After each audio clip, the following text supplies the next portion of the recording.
नमस्कार, आप सुन रहे हैं ईशा इनसाइट्स, जहां हम लेकर आते हैं बेहतरीन किताबों के ऑडियो बुक और समरीज, वो भी हिंदी में। दोस्तों, द मिलेनियल फास्ट लेन के पिछले चैप्टर में आपने सुना वेल्थ और लक के प्रोसेस को। आज हम बात करेंगे द मिलेनियल फास्ट लेन के चैप्टर नंबर 9 की, जो है वेल्थ डिमांड्स अकाउंटेबिलिटी।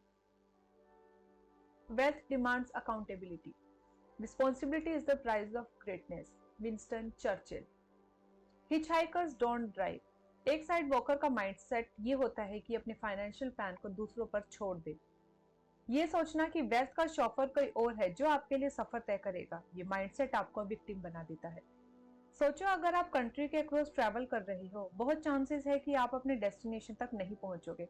आप किसी साइको के कार में बैठ सकते हो जो आपको एक गलत रास्ते पर ले जाए, और किसी मर्डरर से मिल सकते हो जो आपका गला काट दे और आपको रास्ते पर फेंक दे। हिचहाइकिंग इनएफिशिएंसी और डेंजर से भरी होती है, लेकिन साइडवॉकर्स का जो मैनिफेस्टो है वो हिचहाइकिंग पर ही बेस्ड होता है। दूसरों पर भरोसा करना, और जब चीजें अपने हिसाब से नहीं चलती तो ब्लेम दूसरों पर डालना। लक और इवेंट्स पे भरोसा करने के बाद ब्लेम ही एक और एंकर होता है जो साइडवॉक को पकड़ के रखता है। लेट 80s में मैं जब टीनेजर था, मेरी माँ अपने दोस्तों के साथ एक लोकल रेस्टोरेंट में जाती थी। उन दोस्तों में कुछ बिजनेसमैन थे जो अपनी लाइफ सेविंग द फंड नाम की इन्वेस्टमेंट में लगे थे। ये लोग अपनी इन्वेस्टमेंट को लेकर बहुत एक्साइटेड थे और मेरी माँ को भी एनकरेज किया था इन्वेस्ट करने के लिए। मेरी माँ ने क्वेश्चंस किए, लेकिन उनका जवाब उन्हें पसंद नहीं आया। कुछ फील नहीं किया सही था, तो उन्होंने इन्वेस्टमेंट को पास कर दिया और बाद में द फंड हेडलाइन में न्यूज बन गया। ये एक पोंजी स्कीम निकला और कई इन्वेस्टर्स ने सुसाइड कर ली थी। विक्टिमहुड का लो। विक्टिमहुड का लो ये कहता है कि आप विक्टिम तब तक नहीं बन जाते जब तक आप अपनी पावर किसी और को ना दे दे जो आपका विक्टिम बना सकता है। जब आप कंट्रोल दूसरों को दे देते हैं तो आप अपने आप को हिचहाइकर बना लेते हैं जिसके पास सीट बेल्ट नहीं होता। आप एक अजनबी की कार में पैसेंजर सीट पर बैठ के अपने फाइनेंशियल प्लान को खतरे में डाल देते हैं, और जब वो ऐसा होता है तो आप विक्टिम्स के रैंक में चले जाते हो। विक्टिमहुड के रास्ते पर जाना होता है डिनाइल से, पहले रिस्पॉन्सिबिलिटी फिर अकाउंटेबिलिटी। जो लोग रिस्पॉन्सिबिलिटी नहीं लेते वो विक्टिम्स होते हैं। कुछ लोग नेचुरली विक्टिम्स होते हैं और अपनी हालत सुधारने की कोशिश नहीं करते, बस गिव अप कर देते हैं। उनका ये मानना होता है कि सबके पास उनके प्रॉब्लम्स का सॉल्यूशन है, बस उनके पास नहीं, और उनके प्रॉब्लम्स उनकी गलती नहीं होती ना, दूसरों के फॉल्ट्स होते हैं। वो अपने अंदर देखने की जगह बाहर देखते हैं और रिस्पॉन्सिबिलिटीज को किसी और पे डाल देते हैं। विक्टिम्स वही होते हैं जो अपनी लाइफ का ड्राइवर सीट नहीं लेते और दे के शैडो में जीते हैं, जहां वो हमेशा सोचते हैं मी अगेंस्ट देम। उन्होंने मुझे ले ऑफ कर दिया, उन्होंने टर्म्स चेंज कर दिए, उन्होंने मुझे चीट किया, उन्होंने मुझे बताया नहीं, उन्होंने मेरा रेंट बढ़ा दिया, उन्होंने मेरी इंटरेस्ट रेट बढ़ा दी। ये सब दे एक्चुअली अपनी खुद की गलतियों के होते हैं। अगर लैंडलॉर्ड ने आपका रेंट बढ़ा दिया तो क्या ये उनका फॉल्ट है कि आपने लीज एग्रीमेंट नहीं पढ़ा? अगर कंपनी ने आपको ले ऑफ कर दिया तो क्या ये उनका फॉल्ट है कि आपने वहां काम करना चूज किया? क्या मेरा फॉल्ट था जब मैं एक ब्रोक 25 ईयर ओल्ड था जो ब्लिजर्ड में स्टक हो गया था एक लीमो के साइड में? हाँ, मेरा फॉल्ट था। कुछ वक्त पहले वॉलमार्ट के एम्प्लॉयज ने वेजेस के अगेंस्ट प्रोटेस्ट किया। एक एम्प्लॉय यूजीन ने अपनी ग्रेवियंस दिखाई कि वो 3 साल तक $11.15 पर आर पे ट्रक अपलोड कर रहा था, जो रिटेल इंडस्ट्री एवरेज $12.95 से कम था। उसका कहना था कि वो ना कार अफोर्ड कर सकता था और ना ही वॉलमार्ट का हेल्थ इंश्योरेंस। क्या डिस्टर्बेंस था? क्या किसी को अरेस्ट किया गया? सीरियसली, यूजीन को उस बंदे को अरेस्ट करना चाहिए था जो उसके सर पर लोडेड गन रख के उसे वॉलमार्ट का काम करने के लिए फोर्स कर रहा था। कोई उससे बोलता, भाई अगर तुम $11 पर आवर से थक गए हो तो अपने आप की वैल्यू सोसाइटी में बढ़ाओ, लाइब्रेरी जाओ, वॉलमार्ट तुम्हें लो वेजेस नहीं दे सकता अगर उनके पास तुम्हारे जैसे विक्टिम्स ना होते। जब एक फाइनेंशियल एडवाइजर आपको 14% गारंटीड इनकम का प्रॉमिस करता है और बाद में आपको पता चलता है कि वो आपको स्कैम कर रहा है, तो ये आपकी गलती है। आपने रिसर्च नहीं की, आपने अपने दिमाग में लॉजिक को इग्नोर किया, आप अपनी खुद की गलती के विक्टिम हो। The politics of hitch hiking. Side walkers जो हिच हाइकिंग करते हैं वो हर देश में एक बड़ा कॉन्स्टिट्यूएंसी होता है। ये लोग आसान जिंदगी की तलाश में रहते हैं लेकिन चाहते हैं कि कोई और उसके लिए पे करे। ये लाइफ का लाइफ टाइम हिच हाइकर्स होता है। ये मानते हैं कि गवर्नमेंट या कोई और एंटिटी उनके लिए ज्यादा करनी चाहिए। ये सिस्टम्स के विक्टिम्स होते हैं और लाइफ के भी विक्टिम्स होते हैं क्योंकि लाइफ ने उन्हें बुरा हाथ दिया। ये उन्हीं पॉलिटिशियंस को वोट करते हैं जो उन्हें दुनिया देने का प्रॉमिस करते हैं बिना किसी कॉस्ट के। Free health care, free education, free gas, free mortgages. वाह, मुझे बैलेट दे दो। जॉन एफ कैनेडी का ask not what your country can do for you but what you can do for your country. अब what can my country do for me में बदल गया है। मैं ग्लोबली सोसाइटी की बिगड़ी हुई चीजों पर कमेंट नहीं कर सकता, लेकिन पिछले 20 सालों में साइड वॉकिंग अमेरिका में एक तरीके की जिंदगी बन गया है। पहले अमेरिकन कहते थे गिव मी लिबर्टी और गिव मी डेथ, अब बस हम कह रहे हैं गिव मी। जब मैं ये लिख रहा हूँ इकोनॉमी बहुत बैड सिचुएशन में है। हाउसिंग मार्केट क्रैश हो गया, लैंडिंग ड्राई हो गई और मिलियंस ने अपनी सेविंग्स खो दी हैं। हम यहाँ कैसे आए? यह कॉम्प्लिकेटेड नहीं है। हमने दूसरों पर अपनी फाइनेंशियल डिसीजंस छोड़ दिए। हमने फाइन प्रिंट को इग्नोर किया, हमने कॉन्ट्रैक्ट नहीं पढ़ा, हमने लेजिस्लेशन नहीं पढ़ा, हमने गवर्नमेंट को अपनी इंश्योरेंस पॉलिसी बना ली। अगर हम ये सेम बिहेवियर रिपीट करते हैं तो हिस्ट्री हमेशा अपने आप को रिपीट करेगी। मैं रिसेशन का एक छोटा पार्टिसिपेंट हूँ। हाँ, मेरी होम की वैल्यू गिर गई थी, लेकिन कोई बात नहीं, क्योंकि मैं अपने होम को वेल्थ टूल नहीं बना रहा हूँ। लेकिन गुरुज कहते हैं your home is your greatest investment. Bullshit. जब मार्केट्स क्रैश हुए तो मैंने ज्यादा पैसे नहीं खोए क्योंकि मार्केट मेरे वेल्थ एक्सेलरेशन व्हीकल नहीं थे।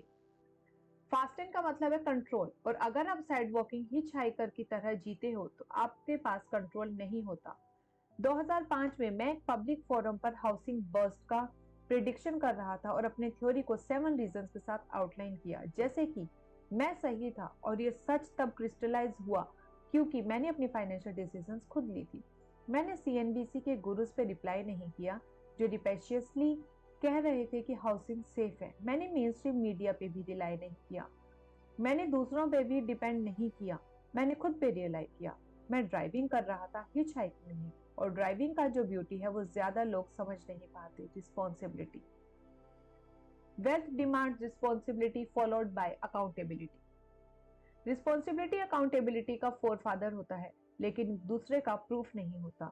जब आप अपनी चेकिंग अकाउंट को ओवरड्रॉ करने के बाद फिर से अगले वीक वही करते हैं तो आप अकाउंटेबल नहीं हो।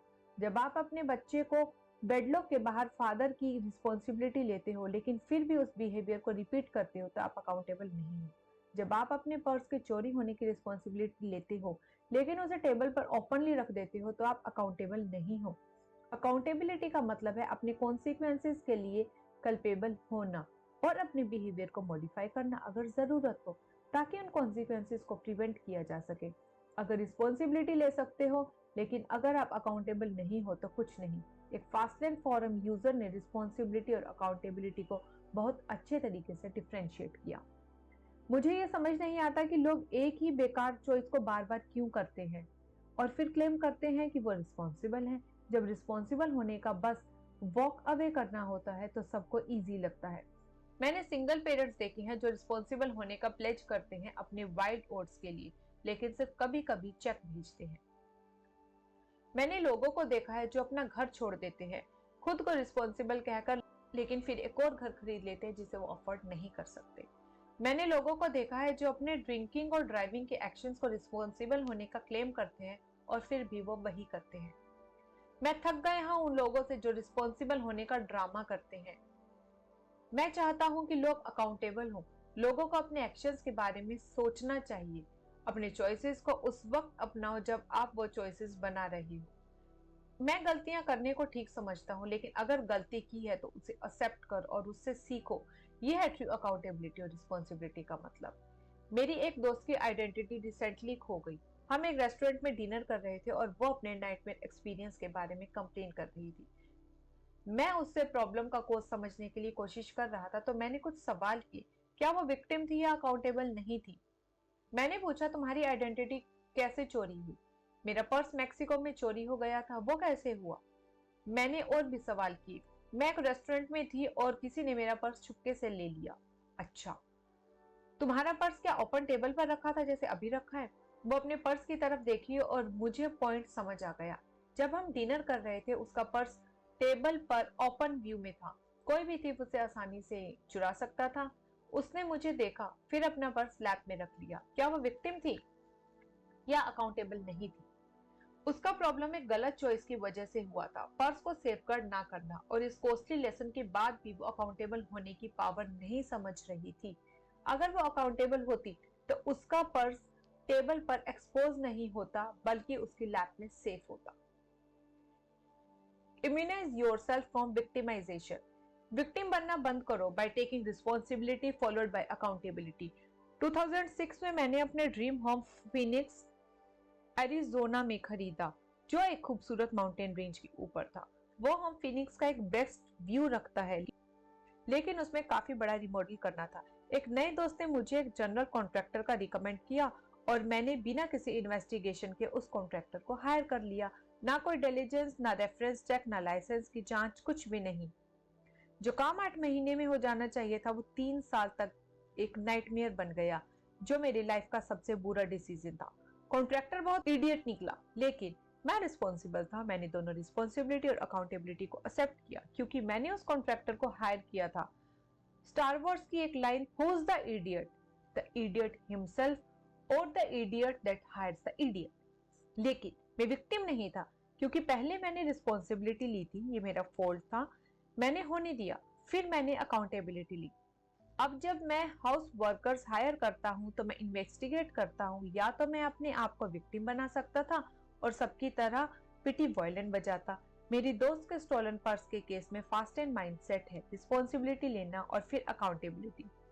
रिस्पॉन्सिबिलिटी, मेरा फॉल्ट था कि मेरा पर्स चोरी हो गया। अकाउंटेबिलिटी, अगले टाइम मैं प्रिकॉशंस लूंगा ताकि ऐसा ना हो। विक्टिम से इम्यूनाइजेशन तब होती है जब आप अपने एक्शंस के लिए रिस्पॉन्सिबल हो और एक्शंस के पोटेंशियल पुअर कॉन्सिक्वेंसेस के लिए अकाउंटेबल भी हो। अपनी मिस्टेक्स, फेलियर्स और ट्रम्प्स को अपनाओ। अपनी चॉइसेस पे रिफ्लेक्ट करो। क्या आप उस सिचुएशन में इसलिए हो क्योंकि आप खुद वहां गए? क्या आपने प्रोसेस में गलती की? क्या आप लेजी थे? ज्यादातर बड़ी प्रॉब्लम्स बैड चॉइसेस का रिजल्ट होती है। उन्हें अपनाना और अपनी लाइफ को अपना बनाना ही। कोई भी आपको अपने रास्ते से नहीं हटा सकता क्योंकि आप ड्राइवर सीट में हो।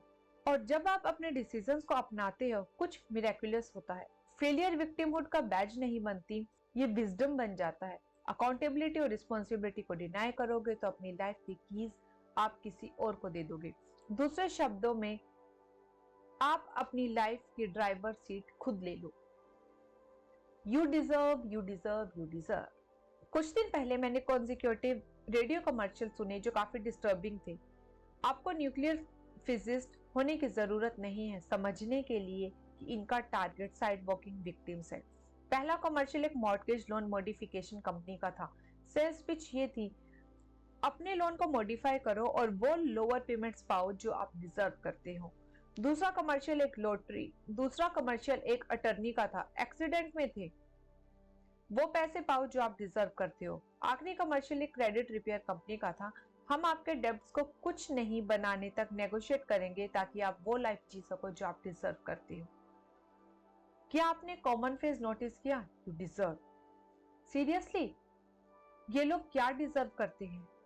आपका क्रेडिट खतरनाक है, आप अपने बिल्स टाइम पर पे नहीं कर रहे और आपको बेटर लाइफ डिजर्व करते हो। आपकी ग्रैंडमा आपके कार को रियर एंड करती है और सडनली आपको एक बड़ा कैश अवार्ड किसी रिच इंश्योरेंस कंपनी से डिजर्व होता है। आप एक ऐसे घर खरीदते हो जो आप अफोर्ड नहीं कर सकते और अब आपका लोअर रेट डिजर्व होता है। कैसे? डिजर्विंग इतना आसानी से कैसे आता है बिना किसी एफर्ट के, जैसे कोई इवेंट आसमान से गिर गया हो।